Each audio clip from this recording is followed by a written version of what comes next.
I'll focus my remarks this morning on four issues. First, what is the balance of risk between inflation and growth? Second, why did MAS record a financial loss this year, and is it cause for concern? Three, how is MAS harnessing the benefits and addressing the risks of wealth inflows into Singapore? And four, how is MAS safeguarding the official foreign reserves against climate risk? So let me begin with the balance of risk between inflation and growth. A material slowdown in global economic activity in the later part of this year looks increasingly likely. Global growth held up strongly in Q1 2023 on the back of strong consumer demand for services, supportive labor market conditions, and China's reopening. But the restraining effects of monetary policy tightening is expected to bear down more heavily on consumer demand in the US and the Eurozone. In China, the boost from reopening is expected to ease over the next few quarters as household spending normalizes and sluggish external demand weighs on exports. Inflation appears to have peaked globally, though there is uncertainty over how quickly inflation will return to targets. Central banks have responded decisively to the inflation threat, with the most synchronized and rapid tightening of monetary policy seen in decades. Headline inflation in most economies has eased from its multi-year highs, multi-decade highs actually. Global supply chain bottlenecks have been largely resolved. Oil and commodity prices have come down significantly. But core inflation is persistent, especially in the advanced economies. Services inflation has yet to show a sustained moderation given the ongoing strength in demand and tight labor markets. It will take time for labor market imbalances to be resolved, even as tighter monetary conditions gradually cool consumer demand. In Singapore, growth prospects have dimmed, and the economy will operate slightly below its underlying potential. Growth has perceptibly slowed in recent quarters. The Singapore economy was within a hair's breadth of a technical recession, with sequential growth in Q4 2022 at 0.1% and in Q1 2023 at minus 0.4%. It was that close. The two growth engines in the economy for the last 3 years, manufacturing and financial services, have essentially stalled in recent quarters. Manufacturing is in recession, and financial services has stopped growing in sequential terms since the middle of last year. The economy has been supported, however, by the domestic-facing industries, including those that are benefiting from the increased travel activity and tourism activity. Growth will remain weak in the near term. Manufacturing and financial services are expected to remain in the doldrums amid the weak external outlook. Growth in the domestic-facing sectors is likely to taper as consumer demand slows in the face of higher interest rates and more moderate wage increases. Singapore's GDP growth for 2023 is expected to slow to a below-trend pace within MTI's current forecast range. Consequently, the output gap is estimated to turn mildly negative to around minus 0.5% from the positive 0.6% recorded last year. Inflation in Singapore has clearly peaked and has discernibly moderated. Now, in assessing inflation trends, it is instructive to focus on month-on-month momentum and price trends going forward rather than looking at year-ago averages.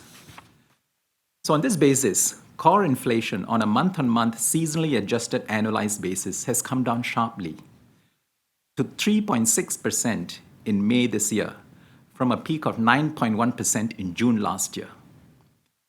Now, this disinflation has been broad-based across most components in the core CPI basket. Notably, imported inflation has turned negative, reflecting the decline in global energy and food prices and the effects of a stronger Singapore dollar. Even excluding oil, whose prices have fallen most sharply, imported inflation in Singapore was minus 1.2% in May this year. The fall in inflation momentum is gradually translating to lower year-on-year inflation. Core inflation on a year-on-year basis moderated to 4.8% in April-May from 5.4% in quarter one. Headline inflation slowed to 5.4% from 6.1% over the same period. Singapore should see further reductions in inflation by the end of the year. One, imported inflation should remain negative over the rest of the year. The decline in global energy and food prices should weigh on the costs of intermediate and final consumer goods.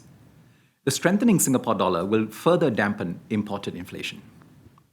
Two, the domestic labour market is showing early signs of cooling off. A recovery in the non-resident workforce is helping to alleviate labour shortages in sectors such as health and social services and transport and storage. Labour demand is easing, especially in sectors most exposed to slower global demand, such as manufacturing and information communication services. Easing in labour market tightness should mitigate wage pressures. Third reason, the pace of cost through into prices should moderate as the strength of domestic demand wanes.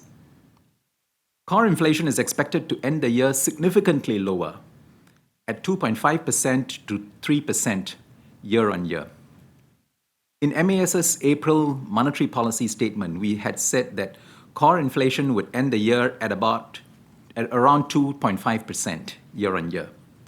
Now, we have applied a small range above this just to reflect the potential impact of stronger than expected outturns in some travel-related CPI components, such as airfares and holiday expenses. Excluding the impact of the GST hike, year-end core inflation would be closer to 2%. For the year as a whole, core inflation is forecast at 3.5% to 4.5%. But this reflects mostly inflation in the first half that is already behind us. MAS is lowering the forecast range for CPI all items inflation to 4.5 to 5.5% for 2023, down from 5.5 to 6.5% previously. The downgrade reflects a sharper than expected decline in inflation in car prices and accommodation costs in the first 5 months of the year. The recently announced increases in the supply of rental units and COE's certificates of entitlement should help secure a moderating inflation profile in these components in the year ahead. The relatively benign inflation outlook that I've just sketched is, of course, premised on no new shocks to global supply and no reversal in the domestic wage momentum. MAS's monetary policy has been proactive and progressive, positioning the economy well in light of the shifts in the balance of risks between growth and inflation. Being proactive in tightening monetary policy has allowed us to keep pace with accelerating inflation momentum. We began tightening monetary policy in October 2021, when core inflation averaged just 1.1% in the preceding quarter. Of course, we did not foresee the war in Ukraine or the surge in global food and energy prices, but we assessed that inflation was beginning to climb in the aftermath of the pandemic, and so we sought to position monetary policy more appropriately. Starting early has been good. It has allowed us to take a pause, as we did in April this year, to monitor how the Singapore economy evolves and assess whether the disinflation trend continues. Our progressive tightening of monetary policy has helped to arrest the momentum of price increases and facilitated a gradual decline in inflation. Monetary policy was tightened 5 times within the space of a year, between October 2021 and October 2022, even in the face of increasing growth uncertainties. The trade-weighted exchange rate of the Singapore dollar has appreciated by 8.3% since the beginning of October 2021, helping to dampen imported inflation and domestic cost pressures. But the fight against inflation is not over, and the monetary policy stance remains tight relative to the business cycle. The most recent monetary policy decision to maintain the prevailing rate of appreciation of the trade-weighted Singapore dollar means that the exchange rate will continue to exert a dampening effect on inflation. The continuous tightening of monetary policy, imparted by the upward slope of the exchange rate policy band, is actually unique to Singapore's exchange rate-centered monetary policy. In interest rate regimes, in countries that follow interest rate-based monetary policies, the policy rate is set at a specific value and will not tighten further unless the central bank makes a fresh policy decision.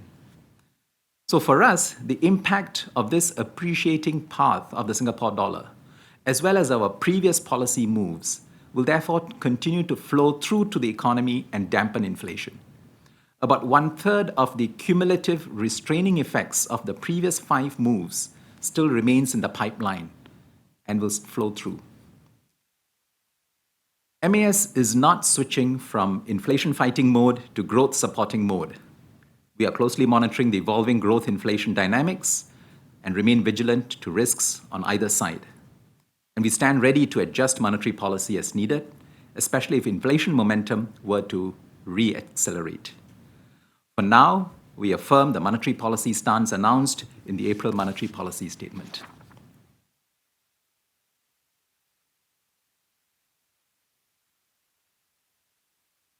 I now turn to MAS's financial results. Let me start with the headline. MAS recorded a net loss of $30.8 billion for financial year 2022-23, reflecting the effects of monetary policy tightening to bring down inflation. This is the largest loss that MAS has ever recorded. The loss was due to 2 factors. 1, negative currency translation effects of a stronger Singapore dollar. And 2, high interest expenses from mopping up excess liquidity in the banking system.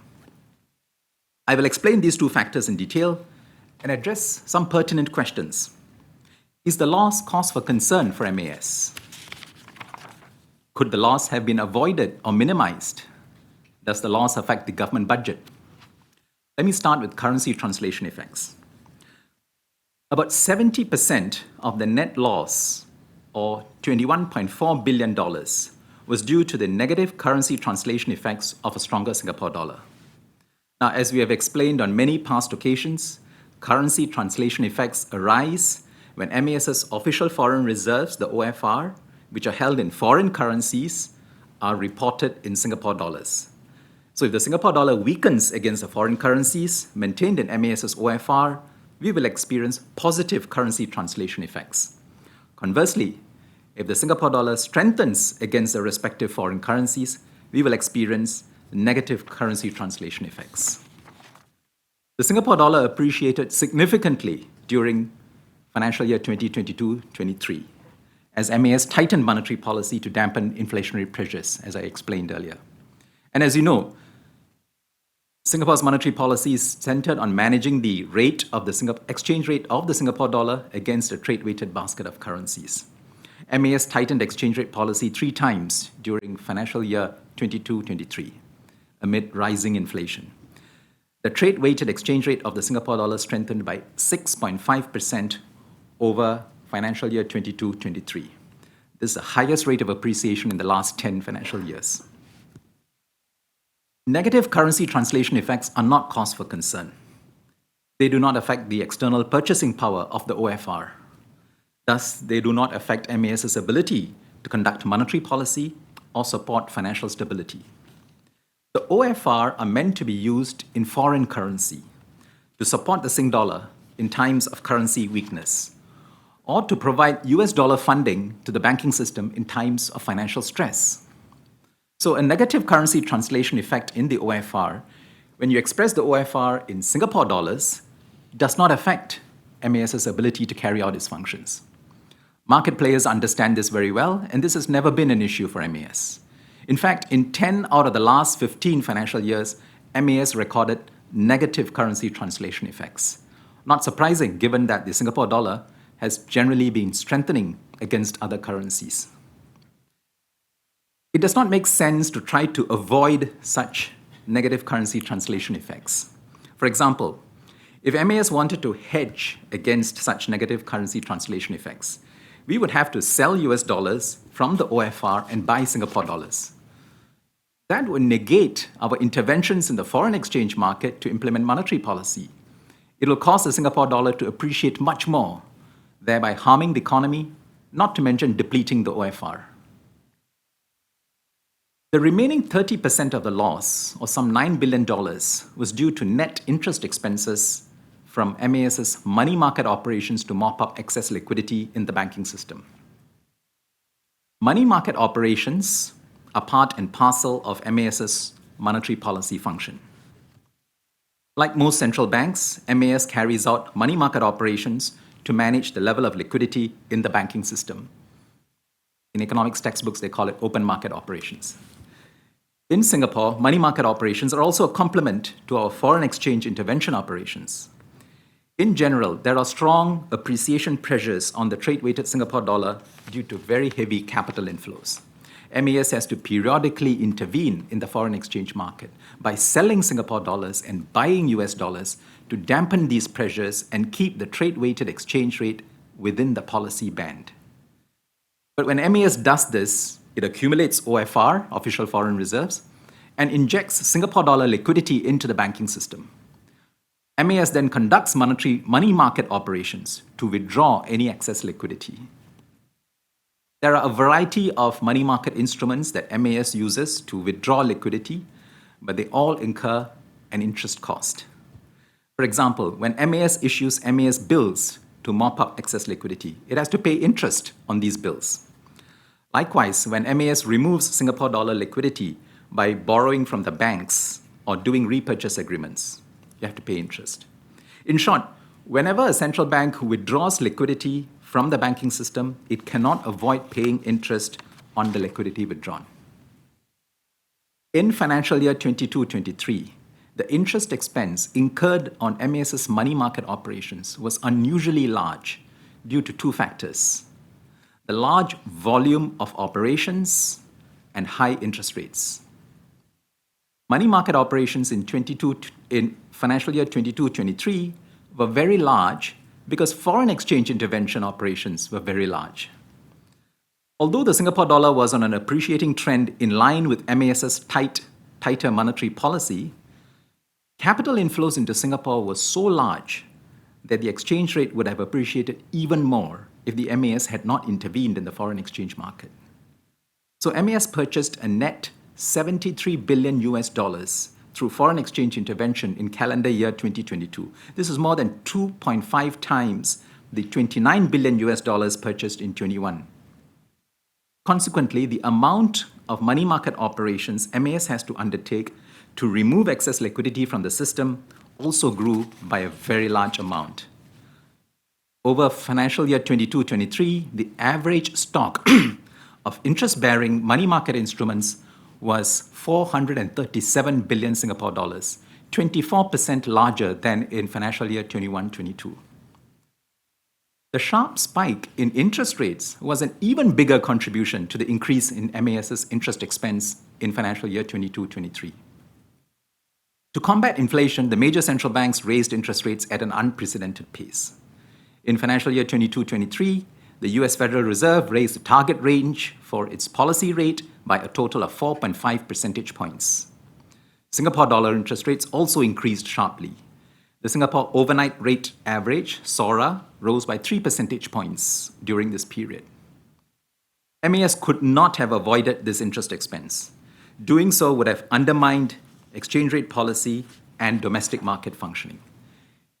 If MAS had not intervened in the foreign exchange market, the exchange rate would have appreciated even more, and this would have severely hurt the export sector and economic growth. And if MAS had not mopped up the excess liquidity created by this intervention, the market mechanism for determining interest rates and allocating capital would have broken down. This in turn would have created financial vulnerabilities such as excessive credit growth and inflated asset prices. So the negative currency translation effects and interest expenses reflect the consequential cost of carrying out MAS's function as a central bank, which is to conduct monetary policy conducive to a sustained non-inflationary economic growth. The relevant measure of MAS's financial performance is not the currency translation effects or interest expenses, but how well its investments have done. MAS made a small gain of 0.6 billion in its investment portfolio amidst a depressed market environment. Last year was an unusual year for financial markets, with both equity and bond markets performing poorly. The rapid increase in policy rates by global central banks, elevated inflation, and slowing economic growth adversely affected both bond and equity prices. Most of these losses were unrealized, and we made valuation provisions against them. Now, MAS accounts for its investments on a lower of cost and market value basis, LOCOM. This is a conservative approach as we fully provide for any unrealized valuation losses below cost, but we do not recognize any unrealized valuation gains. MAS's investment performance has to be viewed from a longer-term perspective. Given the year-to-year volatility in financial markets, MAS's performance should be viewed over a long horizon. Since the 2008 global financial crisis, MAS's investment portfolio had benefited from a period of low inflation and low interest rates. Including this latest year, MAS recorded an annual average investment gain of 11.7 billion Singapore dollars in the last 15 years. The key question MAS focuses on is not whether the negative currency translation effects or interest expenses persist, but whether the investment performance will recover. We expect financial markets to remain challenging for at least the next 2 to 3 years, as the effects of restrictive monetary policies continue to work their way through the global economy and financial markets. MAS will continue to focus on keeping the portfolio resilient through this period of economic uncertainty as financial markets return to their long-term trajectory. Several major central banks were also negatively impacted by one or more of the factors that affected MAS. Central banks which hiked interest rates to dampen inflation, such like the US Federal Reserve, the European Central Bank, also experienced higher costs on their monetary policy operations. Central banks whose currencies appreciated, like the Swiss National Bank, SNB, recorded negative currency translation effects.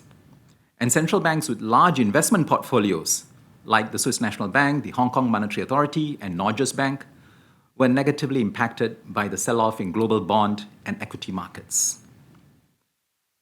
Notwithstanding the financial loss, MAS's official foreign reserve position remains strong, and we transferred $191 billion of excess OFR to the government in this financial year.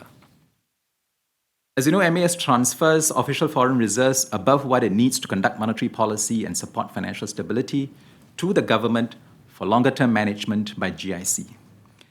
In financial year 22-23, MAS transferred a total of $191 billion of OFR to the government. Even after the transfer, the OFR stood at $441 billion, 441 billion Singapore dollars, or 326 billion US dollars as at end May 2023. This is over 2/3 of GDP, much higher than almost any other country. Now, how does the loss recorded by MAS affect the government budget? Well, first, MAS will not accrue a contribution to the government's consolidated fund in FY 22-23, but we will make a contribution of $0.4 billion based on past profits. Like other statutory boards, MAS makes a contribution to the consolidated fund based on 17% of the net profit for the year after offsetting cumulative losses from previous financial years. In the case of MAS, as our net profits vary considerably from year to year, our annual contributions to the consolidated fund are paid in equal proportions over 3 years, so as to smoothen the government's revenue volatility. So given the loss in FY 22-23, no contribution will be accrued, but the government will still receive $0.4 billion this financial year, based on the contribution accrued for FY 2020-21 when MAS recorded net profits. However, MAS is unlikely to be able to contribute to the consolidated fund over the next few years. We will need to generate future profits exceeding the cumulative losses in the latest 2 financial years of $38.2 billion before we can resume contributions to the consolidated fund. Second, the loss recorded by MAS will not affect the government's ability to spend up to 50% of the expected long-term real returns on the net assets invested by MAS. So as with GIC and Temasek, up to 50% of the expected long-term real returns on the net assets invested by MAS are available for spending by the government under the net investment returns framework. Under this framework, the expected long-term real rate of return on MAS's assets is not affected by any single year's investment performance. This rate of return is reviewed annually and is subject to the President's concurrence. To ensure that MAS remains well capitalized relative to its assets, MAS increased its issued and paid up capital by $25 billion to $50 billion in FY 22-23. The last time that MAS's capital was increased was in FY 2011-2012, from $17 billion to $25 billion. As a fully owned subsidiary of the government, MAS returns a portion of its net profits from time to time, taking into account its capital and reserves. And in the last 11 financial years since the last recapitalization, MAS returned a total of $58 billion to the government, more than 2 times the amount of the latest increase in capital. In sum, the $30.8 billion loss is not cause for concern, though the investment performance bears close watching. The loss does not impair MAS's ability to carry out its function. More importantly, it does not change how we will conduct monetary policy. The loss does not result in a draw on MAS past reserves. The official foreign reserve position remains very healthy, even after MAS transferred $191 billion of OFR to the government. But the investment performance is likely to remain weak amid a challenging macroeconomic and financial market environment. A return to profitability and ability to contribute again to the government's consolidated fund will take time.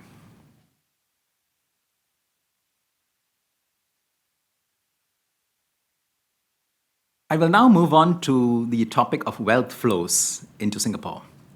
This issue has attracted much media and public interest. MAS has focused on harnessing the benefits of these wealth flows while addressing their risks. But before explaining how we do this, let me try to set the wealth flows in context. First, as a trusted, vibrant, and well-regulated international financial center, Singapore has attracted large inflows of wealth to be managed here. Assets under management, AUM, have grown by an annual average of 15% each year during 2017 to 2021. A broad range of investors have contributed to this growth, global and regional institutional investors, as well as individual investors. Family offices are one particular category of individual investment. The number of single-family offices, SFOs, awarded tax incentives by the MAS increased to 1,100 as at end 2022, up from 700 in 2021. Second, contrary to popular perceptions, the bulk of the wealth flows into Singapore come from institutional investors and not family offices or high net worth individuals. Non-retail individual clients, which includes family offices, clients of external asset managers, private trusts, and high net worth individuals, together made up only 20% of the increase in total assets managed in Singapore from 2017 to 2021. SFO, single-family offices that apply for and are granted tax incentives by MAS, managed about $90 billion of assets as at 2021. This is less than 2% of the $5.4 trillion of total assets managed in Singapore. Third, wealth inflows into Singapore have little effect on the exchange rate, domestic inflation, property prices, or car prices. The reason for this is simple. While the wealth is managed here, most of it is invested outside Singapore. This means that the wealth inflows typically remain in foreign currencies and have little or no effect on the Singapore dollar exchange rate. Singapore is just an intermediary for these funds. As for inflation, it has little to do with wealth inflows into Singapore, let alone the portion due to single-family offices. The step up in inflation since late 2021 was mainly due to sharp increases in global energy and food prices and stronger domestic wage growth. As for private residential properties, purchases by all foreigners have accounted for a low share of transaction volume over the last 3 years, averaging about 4%. There were no purchases by single-family offices in the last 3 years, and their foreign employees accounted for an insignificant number within this 4%. Likewise, single-family offices and their foreign employees account for a tiny proportion of car purchases in Singapore. Instead, the key risk that MAS is focused on with respect to wealth inflows into Singapore is potential money laundering, which receives much less attention than the other factors that I mentioned. Now, be it high net worth individuals or single-family offices, MAS expects financial institutions servicing them to apply stringent anti-money laundering controls. Financial institutions are expected to conduct additional due diligence, such as corroborating the customer's source of wealth. Where doubts or suspicions are flagged as part of their due diligence, financial institutions have to undertake appropriate risk mitigation measures. These include not onboarding the customer or discontinuing the relationship. If there is suspicion of criminal activity, they have to file a suspicious transactions report. MAS has been carrying out several on-site inspections to ensure that financial institutions' controls in the wealth management area continue to keep pace with money laundering and counterterrorism financing risks. In March this year, we issued a circular telling financial institutions to be alert to additional money laundering terrorism financing risks when dealing with legal persons and arrangements which are used for wealth management purposes, including family offices. So family offices in Singapore are already substantially covered for money laundering risks. Multi-family offices, which manage third-party funds and are licensed by MAS, are already subject to the same anti-money laundering controls that apply on non-regulated financial institutions. Likewise, the majority of single-family offices in Singapore, which are granted tax incentives by MAS, are required to have an account with a bank in Singapore and are thus subject to the anti-money laundering controls applied by our banks. The remaining single-family offices are likely to have engaged the services of other financial institutions or professional services entities such as lawyers or corporate service providers in Singapore, who are similarly required to apply suitable anti-money laundering measures on their clients. MAS will take additional measures to strengthen surveillance and defense against money laundering risks in the single-family office sector. Specifically, we will require all SFOs to notify MAS when they commence operations and also annually, and maintain a business relationship with an MAS-regulated financial institution that would perform anti-money laundering checks on these single-family offices. MAS will soon release a public consultation paper on these proposals. Even as we manage the risks posed by wealth inflows, it is important that the management of this wealth benefits Singapore and serves a larger purpose. Private banks in Singapore, for instance, hire more than 15,000 professionals, of which about 85% are locals. They also generate business for other firms, such as fund management companies, when their clients invest in funds managed by those companies. Similarly, family offices create demand for external service providers, such as legal, custody, fund administration, and tax firms. MAS has been providing tax incentives to the SFO sector to help create jobs, generate demand for domestic service providers, and channel capital to enterprises in Singapore. Our incentive schemes exempt from tax qualifying SFO's income derived from investments that are managed in Singapore. In return, the SFOs commit to manage assets here, hire employees here, and incur business spending here. Specifically, SFOs applying for our tax incentives are required to employ a minimum of 2 to 3 investment professionals, incur business spending of $200,000 to $1 million, depending on the size of the SFO's funds, and invest at least $10 million or 10% of their assets under management, whichever is lower, in Singapore equities, bonds, funds, or Singapore operating companies. As outlined by MAS Chairman Dharman Shanmugaratnam 2 weeks ago, MAS will be adjusting its tax incentives for SFOs to encourage them to deploy their capital more purposefully to benefit Singapore and the region and increase contributions towards environmental and social causes. We will make enhancements in 5 areas. First, we will encourage SFOs to participate in blended finance structures, including those which support the region's transition to net zero. We will introduce 3 new features. One, we will broaden the scope of eligible investments to include blended finance structures in which financial institutions in Singapore have been substantially involved. 2, we will give more recognition to concessional capital invested in such blended finance structures. Concessional capital is capital that accepts lower returns or higher risks compared to other investors, and can help catalyze commercial capital into worthwhile but less attractive green and transition projects. The ability to crowd in capital from other investors is why we want to encourage and give extra recognition to concessional capital. Hence, for every dollar of concessional capital invested, we will recognize it as equivalent to up to $2 of investments for the purpose of assessing if the SFO has met its investment requirement. 3, we will recognize grants that SFOs give to support such blended finance structures. Grants have no expectation of income or return of principal.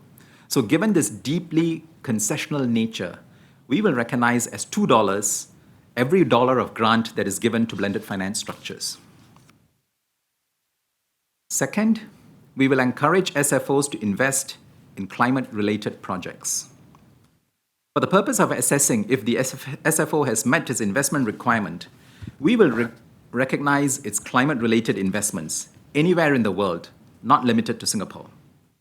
Climate change is a global problem that is not bounded by national borders. As a low-lying island state, Singapore is particularly vulnerable to climate change.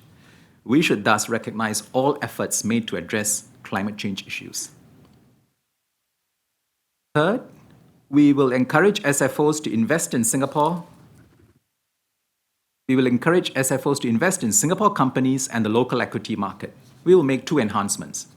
One, the scope of the tax incentive will be expanded to recognize all investments in non-listed Singapore operating companies, including private credit, and not just private equity investments as is the case today. 2, we will recognize twice the amount invested in Singapore-listed equities and in eligible exchange-traded funds, ETFs, and unlisted funds, which invest primarily in Singapore-listed equities for purposes of meeting the SFO's investment requirement. Fourth enhancement, we will encourage SFOs to contribute more to job creation and value creation for the Singapore ecosystem. Here we will make 2 enhancements. One, we will now require that at least one of the investment professionals that SFO applicants currently need to hire is a non-family member. This will expand the pool of available jobs for professionals in Singapore. 2, all new SFO applicants will now have to meet the business spending requirement solely from spending locally, unlike previously when this could be met with overseas spending. Now, this will help channel greater benefits to Singapore-based businesses and service providers. Fifth, we will encourage SFOs to conduct philanthropic activities through Singapore, both locally and overseas. We will make 2 enhancements. One, to encourage giving locally, we will recognize donations to local charities alongside normal business spending. 2, to encourage giving overseas, using Singapore family offices as a base, we will launch today the Philanthropy Tax Incentive Scheme, or PTIS, for family offices. The PTIS, which was announced in Budget 2023 and will go live on 1st January 2024, will allow qualifying donors in Singapore to claim 100% tax deduction capped at 40% of the donor's statutory income for overseas donations made through qualifying local intermediaries. We hope the introduction of PTIS will encourage philanthropic giving to become a regular professional feature of family offices here.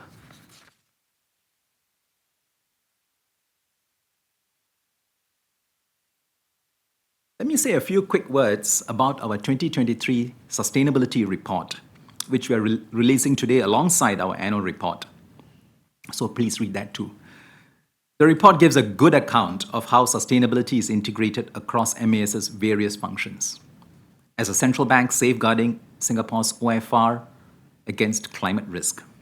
As a financial regulator ensuring a climate-resilient financial sector. As a promoter of the financial sector, developing a vibrant, sustainable finance ecosystem, and as an organization trying to reduce its own carbon footprint. I think the slides should move now. Today I'll focus on an area we've not spoken about much, how MAS is safeguarding the official foreign reserves against climate risk. It is probably the least newsworthy of the issues I've covered today, but likely to be the most critical for the future. In 2021, MAS developed and published a climate risk management strategy to enhance the climate resilience of our investment portfolio. We conducted a climate scenario analysis for the whole portfolio. We also developed carbon intensity metrics for the equities portfolio, which we extended to cover corporate bonds last year.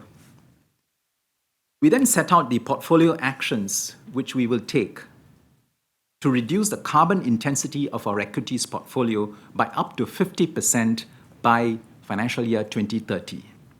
Now, these measures include defining the stewardship principles for our external fund managers to engage their portfolio companies on climate-related risk issues. 2, launching a climate transition program to mitigate the impact of climate transition risk. And 3, excluding investments in companies that derive more than 10% of their revenues from thermal coal mining and oil sands activities. Let me provide an update on our climate scenario analysis, climate portfolio actions, and stewardship efforts. We have examined the possible impact of climate change on our long-term investment returns under 4 scenarios. The best case scenario is a Paris-aligned orderly transition where global warming is capped at 1.5 degrees Celsius. Early and ambitious policy measures drive the adoption of low-carbon technologies and result in quick reduction of global greenhouse gas emissions. The worst case scenario is a failed transition with temperatures rising to 4 degrees. Emissions continue to rise and the world is faced with catastrophic and irreversible climate change. A first middle scenario is a delayed disorderly transition that keeps temperatures within 2 degrees, but this comes at the cost of disruptive policy actions in response to an alarming spike in extreme weather events around the globe happening at the same time. We also looked at a second middle scenario, too little, too late transition that results in a temperature rise close to 2.6 degrees.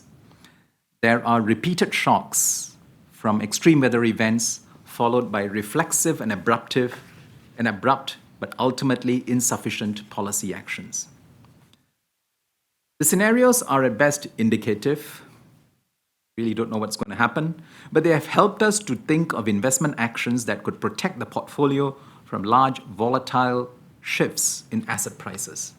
Among the 4 scenarios explored in our study, the failed transition has the worst GDP growth rates and financial market returns over a 20-year horizon, followed by the too little, too late transition.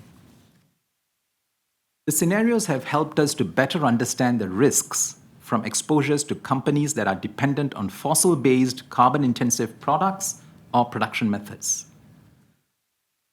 Our approach to climate portfolio actions is to start small, learn fast, and scale up as new data provide greater clarity. For a start, MAS has allocated about 2% of our portfolio, or slightly over $8 billion, to a climate transition program.